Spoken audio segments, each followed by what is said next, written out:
Hi friends, সবাই কেমন আছেন? আশা করি ভালো আছেন। আমিও খুব খুব ভালো আছি। তো আজকে আমি বানিয়ে নিচ্ছি উচ্ছে পাতার পকোড়া।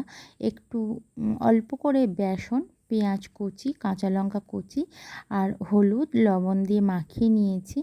আঠালো আঠালো হয়ে গেছে, তো ওটা দিয়ে আমি এক সাইডে তেলটা গরম বসিয়ে দিয়েছি। তো সেটাতে ছোট ছোট করে পকোড়ার মতো করে দিয়ে দেবো।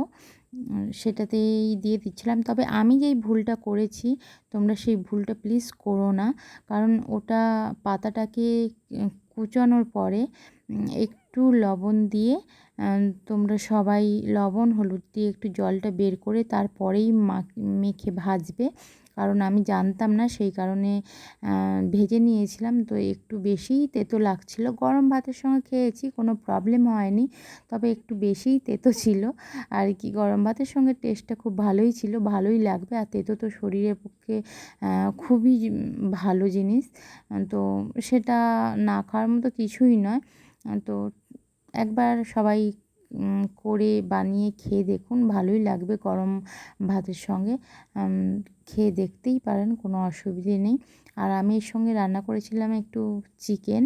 তো চিকেন দিয়ে এটা দিয়ে খেয়েছিলাম, মোটামুটি ভালোই লেগেছে। আমার আমার কাছে তো ভীষণই ভালো লেগেছে। তো তোমরাও খেয়ে সবাই দেখো আর ভিডিওটা দেখো। তো এখানে লাল লাল করে ভাজা হয়ে গেছে। আমি এবার তুলে নেব এগুলোকে, কারণ এর থেকে বেশি ভাজা যাবে না, এর থেকে বেশি তো আমি এখানে ভাত বেড়ে নিয়েছিলাম।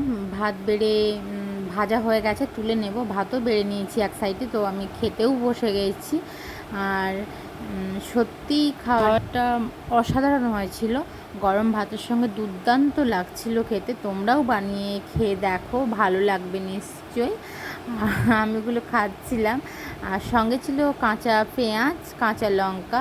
আর চিকেনটা তো ফেভারিট, আমার তো চিকেন ভীষণ ভালো লাগে। কার কার চিকেন ভালো লাগে অবশ্যই কমেন্ট করে বলবে। আর সবাইকে বলছি, সবাই ভালো থেকো, সুস্থ থেকো, সাবধানে থেকো। আর সবাই ভিডিওটা লাইক কমেন্ট শেয়ার করো।